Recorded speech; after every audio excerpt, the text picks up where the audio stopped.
Video হচ্ছে না? আলহামদুলিল্লাহ 25/8/2024 রবিবার থেকে গত রবিবার থেকে আজ পর্যন্ত আমাদের যশোর জেলার নতুনশাদ বেনাপোল প্রার্থনা সভার উদ্যোগে বন্যা দুর্গত এলাকার অসহায় মানুষের জন্য ত্রাণ তহবিল সংগ্রহ করা হয়েছে। সেই ত্রাণ তহবিল নিয়ে আজ আলহামদুলিল্লাহ আমরা বানভাসী মানুষের উদ্দেশ্যে তাদের হাতে হাতে পৌঁছে দেওয়ার জন্য বেনাপোলবাসীর এই উপহার সামগ্রী নিয়ে আমরা ইনশাল্লাহ বানভাসী মানুষের কাছে তাদের দ্বারে দ্বারে পৌঁছে দেওয়ার জন্য রওনা হচ্ছি।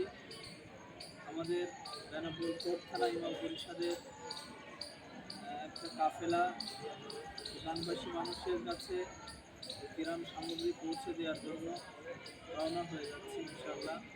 এবং যারা প্রকৃত হকদার, আমরা আপনাদেরকে যে ওয়াদা করেছিলাম যে আপনাদের দেয়া অর্থ আমরা প্রকৃত হকদারের নিকটে ইনশাল্লাহ পৌঁছে দেব, আমরা এটা বেনাপোল কোর্ট থানা ইমাম পরিষদ হকদারের নিকটেই এটা পৌঁছে দেওয়ার জন্য বদ্ধপরিকর। সেই উদ্দেশ্যে আমরা ইনশাল্লাহ এখন রওনা হচ্ছি। আপনারা দোয়া করবেন সুস্থতার সাথে সহি সালামতির জন্য আমরা ইনশাল্লাহ আমাদের হকদারের নিকটে আপনাদের আমানতটা আমরা পৌঁছে দিতে পারি। আলহামদুলিল্লাহ আমাদের এই টিমের ভিতরে বেনাপোল কোর্ট থানা ইমাম পরিষদের উপদেষ্টা মণ্ডলীর সদস্যবৃন্দ যাচ্ছেন।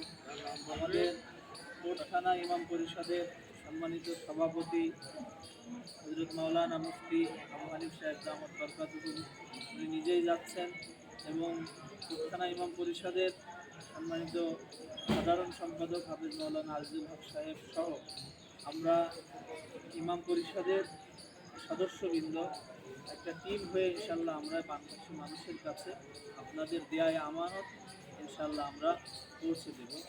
এবং সময়ে সময়ে আমরা যাদের হাতে পৌঁছাবো এর আপডেট ইনশাল্লাহ আপনারা পাবেন। দোয়া করবেন আমরা সুস্থতার সাথে যেন আপনাদের আমানত তাদের কাছে পৌঁছে দিতে পারি। আসসালামু আলাইকুম।